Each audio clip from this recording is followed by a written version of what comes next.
Anda kembali di Indus Pagi, pemirsa. Ratusan hektar lahan gambut di kawasan Cagar Biosfer Giam Siak Kecil, Kabupaten Bengkalis Riau terbakar. Ya, dan diduga kebakaran akibat adanya aktivitas pembukaan lahan.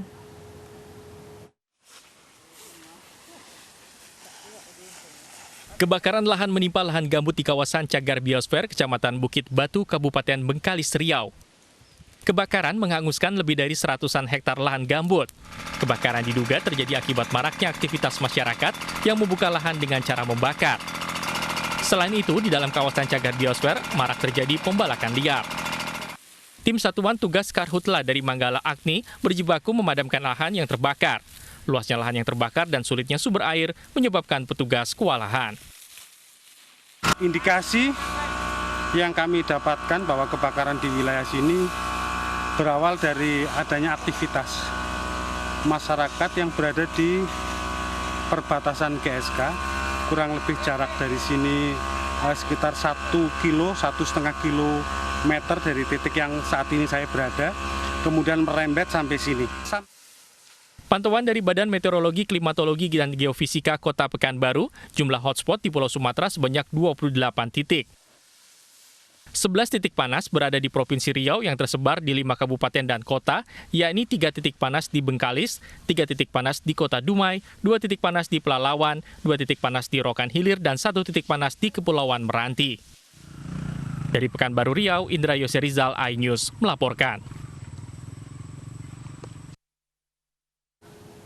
60 hektar lahan gambut milik kelompok tani di Jalan Trans Kalimantan di kilometer 12-15 Jalan Pangkalan Bun menuju Kota Waringin Lama terbakar.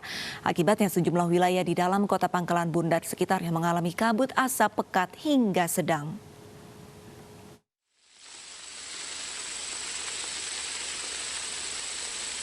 Tim Satgas Karhutla dari TNI Polri, BPBD, Manggala Agni, Damkar, PMI, dan relawan API di Kota Waringin Barat terus berjibaku memadamkan api yang sudah membakar sekitar 60 hektar lahan gambut sejak pekan kemarin. Berdasarkan pantauan heli milik Polda Kalteng, sekitar 60 hektar lahan gambut sudah terbakar. Luas lahan yang terbakar akan terus bertambah lantaran api masih terus merembet ke lahan lain. Tim Satgas kewalahan memadamkan api lantaran jangkauan yang luas dan susahnya akses jalan. Berdasarkan hasil laporan ada kurang lebih sekitar 60 hektaran ya yang saat ini dalam kondisi yang terbakar. Dan ini masih diupayakan oleh tim Satgas untuk dengan manual ya kita melakukan pemadaman. Satreskrim Polres Kobar bersama Direskrim Sus Polda Kalteng memeriksa 2 orang dari pihak kelompok tani sebagai lahan pemilik, namun status mereka masih sebagai saksi. Tindakan hukumnya nanti seluruh kelompok tani yang ada di dalam itu akan kita lakukan pemanggilan dan pemeriksaan. Nanti proses penyidikannya apakah dilakukan di Polda atau di Polres nanti menunggu perintah lebih lanjut. Tapi yang jelas kita lakukan pemanggilan dulu untuk para kelompok tani yang lahannya ada di dalam situ. Saat ini posko penanganan Karhutla sudah didirikan tak jauh dari lokasi kebakaran lahan gambut. Pemkab Kota Waringin Barat juga sudah mengajukan didatangkan heli waterbooming ke pemerintah pusat untuk proses pemadaman. Dari Pangkalan Bun, Kalimantan Tengah, Sigit Zakwan, iNews melaporkan. Pemirsa, penyelundupan ratusan ponsel ilegal melalui Bandara Internasional Juanda Surabaya berhasil digagalkan oleh tim gabungan Bea Cukai dan Polisi Militer TNI AL.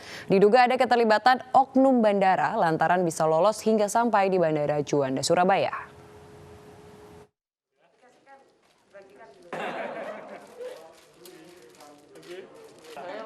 Sekitar 268 handphone berbagai jenis berhasil diamankan tim gabungan Bea Cukai Juanda dan Polisi Militer TNI AL Lanut Juanda di Terminal 1 Bandara Internasional Juanda Surabaya. Ratusan handphone senilai lebih dari 1,5 miliar rupiah ini diamankan dari 3 penumpang pesawat Lion Air yang baru mendarat dari Batam. 3 penumpang masing-masing berinisial HZ, RA, dan MM, merupakan warga Riau. Telepon genggam yang dibawa ketiganya terbungkus plastik rapi dan siap edar. Hasil pemeriksaan awal, petugas menduga penyelundupan ini melibatkan oknum petugas bandara di Batam. Hal ini dikuatkan dengan lolosnya tas milik penumpang yang berisi ratusan handphone saat melewati pengaman X-ray di Bandara Batam. laporan surveyor, jadi artinya harus bagaimana bisa masuk ke bandara dan sebagainya. Dari keterangan yang kita dapat, ini masuk ini sebagai semacam kurir saja. Jadi dia dibayari oleh cukongnya untuk melakukan mentransfer barang ini ke sini. Masuk ke bandara, barang ini kan harusnya ada security, dicek. Nah ini nanti kenapa kita serahkan ke sana supaya lebih mudah melakukan penyelidikan penelusurannya di sananya. Karena indikasinya melibatkan oknum ini, kan gitu ya. Ilegal. Guna kepentingan pemeriksaan lebih lanjut, ratusan telepon seluler disita di kantor Bea Cukai Juanda. Sementara 3 penumpang dikirim kembali ke Batam untuk diperiksa. Dari Sidoarjo, Jawa Timur, Pramono Putra, iNews melaporkan. Pemirsa, Presiden Joko Widodo menyerukan masyarakat gaungkan cinta produk dalam negeri dan benci produk asing. Menurut Presiden, hal ini dilakukan agar hasil produksi dalam negeri bisa ditingkatkan. Imbauan untuk mencintai produk dalam negeri disampaikan Presiden Joko Widodo saat membuka rapat kerja Kementerian Perdagangan tahun 2021 di Istana Negara, Jakarta. Menurut Jokowi, kampanye cinta produk Indonesia dan benci produk luar negeri penting dikumandangkan agar masyarakat loyal terhadap hasil karya anak negeri. Terlebih saat ini 90% hasil ekspor dikuasai oleh UMKM. Dan ini menjadi prestasi baik bagi Indonesia di masa pemulihan ekonomi nasional. Cinta produk-produk kita sendiri, produk-produk jangan untuk cinta produk-produk kita sendiri, produk-produk Indonesia harus terus digaungkan. Produk-produk dalam negeri, gaungkan. Gaungkan juga benci produk-produk dari luar negeri. Bukan hanya cinta, tapi benci. Cinta barang kita, benci produk dari luar negeri. Sehingga betul-betul masyarakat kita menjadi konsumen yang loyal sekali lagi untuk produk-produk Indonesia.